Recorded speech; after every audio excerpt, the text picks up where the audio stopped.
has Jordan Mason finally carved out a bigger role in this offense?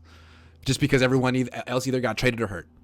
Yeah, you know what though? I think we think he's earned it. I don't think there's any doubt on whether he's Nah, man, he's only averaging 5.3 yards per carry. Bench him. He's terrible. Trash. And when you say that they should have maybe ran him instead of Debo up 21, that's also you saying that they were trying to throw in the towel somehow. I don't get that. But anyways, yeah, because once you put in that running back who's 223 pounds and averages 5.3 yards per carry, you're just conceding defeat at that point. It's over. Yeah, it's Tom Brady. He can come back, right? Yeah. Yeah. But yes, we think Mason has. However, I think this is the week that he actually does because it's a Thursday night game.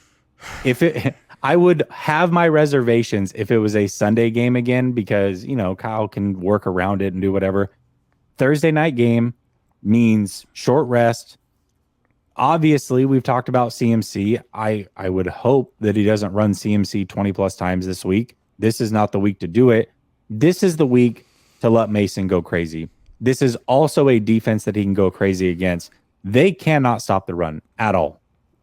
Cannot do it. Mason, if he gets 20 carries, he might go for 130 plus. This is the week for him to fully break out, get the touches because it's a Thursday night game, protect your other assets. And I think from here forward, he will have carved out that spot in the offense, and deservedly so. The kid is an absolute beast. I think that's the best thing that could happen to this offense is for him to finally get an opportunity. Should have happened months ago, but finally get an opportunity. This is a perfect one. Kill it, and then he'll get his role. And when Debo comes back, they won't use him as a running back anymore, except for, look, I'm all for giving Debo Samuel carries inside the 25. Absolutely. Now, not at the 1.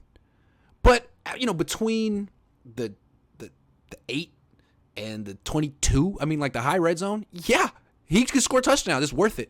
But other than that, you got 2 good running backs. You don't need to do that anymore because clearly we've seen Debo Samuel doesn't have the best vision. He runs upright. He takes punishment. He's going to get hurt. He got hurt. Don't do it anymore. So, yes, Jordan, I hope Kyle has finally figured out that he needs to use his running backs as running backs and wide receivers as wide receivers and quarterbacks as quarterbacks. If Kyle could just do that, he would be the coach of the year.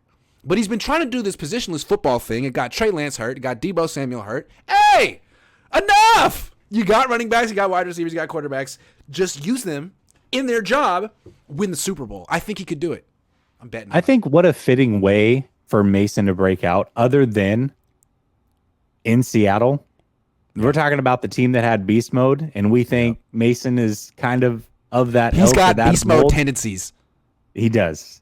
So I think this is a perfect week for it to happen. And by all means, he should have probably broken out 2 weeks ago, to be real with you. Yeah. Be interesting. If they had been playing him all season, would Christian McCaffrey be here? Would other running backs still be here? Would other running backs be healthy or hurt? I don't know. Hard to say. TDP going to make this team next year, Grant? Is that going to be 2 third-round picks that they just threw by the wayside? Part of me is like, hey, he hasn't really got an opportunity. The other part of me is like, I've never liked Ty Davis Price as a player. So I don't know. He's averaging 2 yards a carry. Like that's kind of what I thought would happen.